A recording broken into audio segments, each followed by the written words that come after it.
Alright guys, this is Jerningham here with my new haircut. Basically, what I'm saying about, they're going to be watching a video about the coronavirus, but basically it's not the coronavirus, it's something like, think of as a food bank where people need food to get food if they can't afford to buy any food, but you don't have to feel ashamed about that. This is just a quick video I'm going to be doing and putting onto YouTube. Basically, because of the coronavirus, it's coronavirus warning steps cuts to local services without emergency funding. So that means basically, some people can't afford to buy food, some people can. It's not a bad thing. You know, some people struggle and people need help. But anyway, I'm going to be playing the video, see what you guys think about it, and yeah, anyway, that's all I can say about that. Let's play the video. So I'm going to put that onto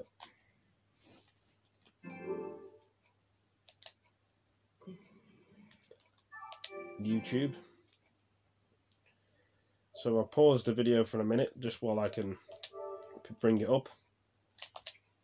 Like I say, most of you guys and girls may like this, but let's put it on. Leaders of some of the largest councils in England have appealed to the government for emergency financial support to prevent them becoming insolvent during the pandemic. The County Council's network says that without a £5 billion income guarantee, many non-essential services will have to be cut. There could also be an impact on care providers which rely on council funding.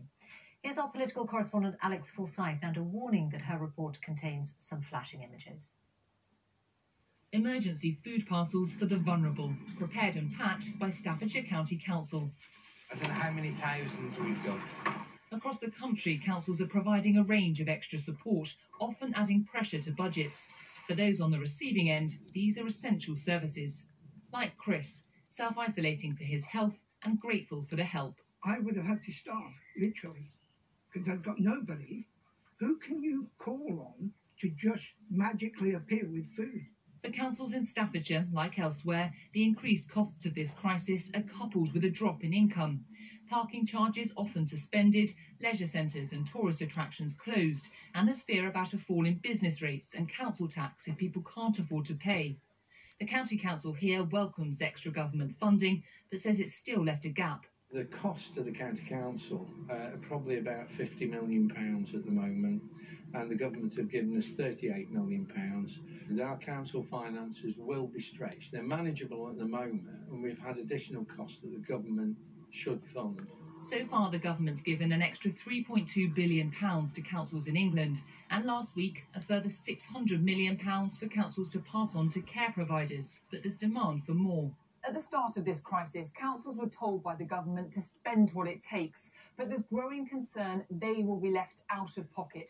Many want the government to guarantee it will cover the costs of their lost income, because some fear they'll simply run out of money, and that could have a real impact on some crucial services. Take social care, already under strain, exacerbated by this pandemic. Private providers who rely on income from councils say, with budgets tight, the extra government money isn't getting through to them.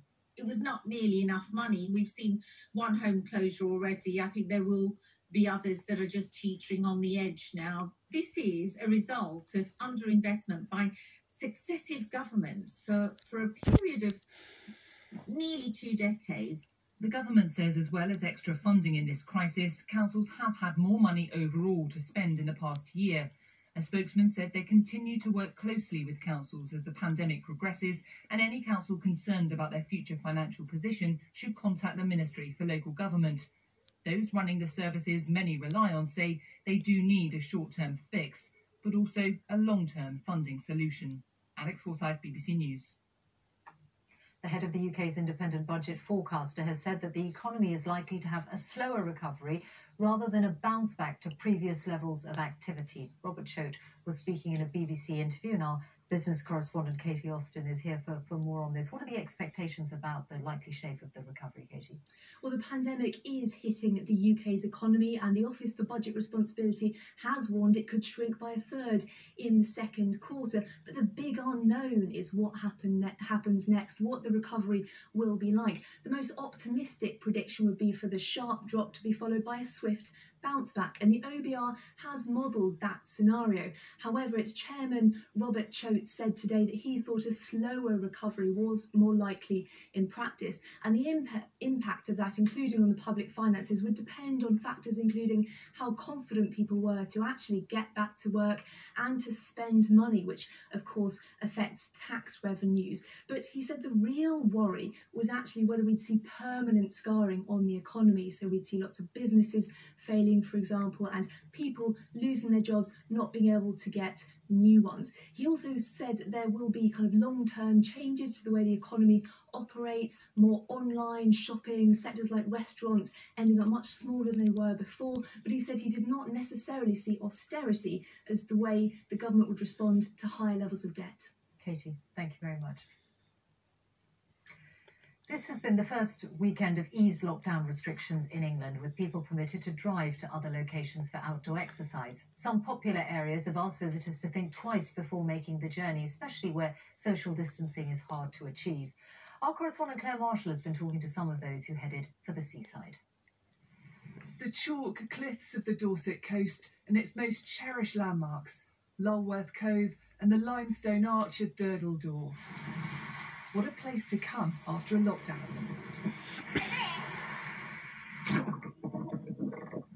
Around 2,500 people have made the trip here today. Way up on yesterday, and later in the week the weather's only going to get better. The owner, who's had to furlough 140 workers, says even before the lockdown was relaxed, people were trying to come here. Of course, now they can come. The police don't have any power to stop them. If we hadn't opened, they'd be on the roads, walking around anyway.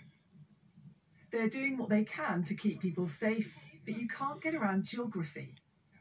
This perfectly shows the problems that lie ahead. Hundreds of thousands of people normally come to this beach, but this is the only route in and out. Look how hard it is to social distance. People are doing their best to stay away from each other. It's such a release after so many weeks cooped up. They've handled it really well, you know, having the one-way system here, and there's obviously a lot of people here, the sun's shining, but yeah, I feel really safe and just happy to see families having fun. Still, some are worried by what they see. The Peacock family drove an hour and a half to get here. We spoke to daughter Ellie and mum Jane. It's nice to get out of quarantine, but I think it's going to peak again because of everyone's just going to go mad and go anywhere they can. It's lovely to get out, but I'm quite shocked as to how many people are here and how they're not paying attention to the social distancing. I find that quite annoying, to be honest. It's like being in Tesco's. In other parts of England, people were back on the beach in Southend and Essex. And up in the Peak District, car parks were full for the second day. Local authorities are still asking people to stay away. Also back in business, the coastal town of Bridlington, north of Hull. In Scotland, Wales and Northern Ireland, the lockdown rules haven't changed. But here in England, people are making the most of the relaxation. Claire Marshall, BBC News, Dorset. Well, that was another interesting video. You may like it, you may not. But anyway, guys, thank you for joining me, and I'll catch you all in the next video. And if you need to get a haircut, and girl or boy, I suggest you get your haircut, because I had mine cut. You can't tell because I'm in the dark. It's a lot shorter. Anyway, thanks for joining me. Peace. Peace.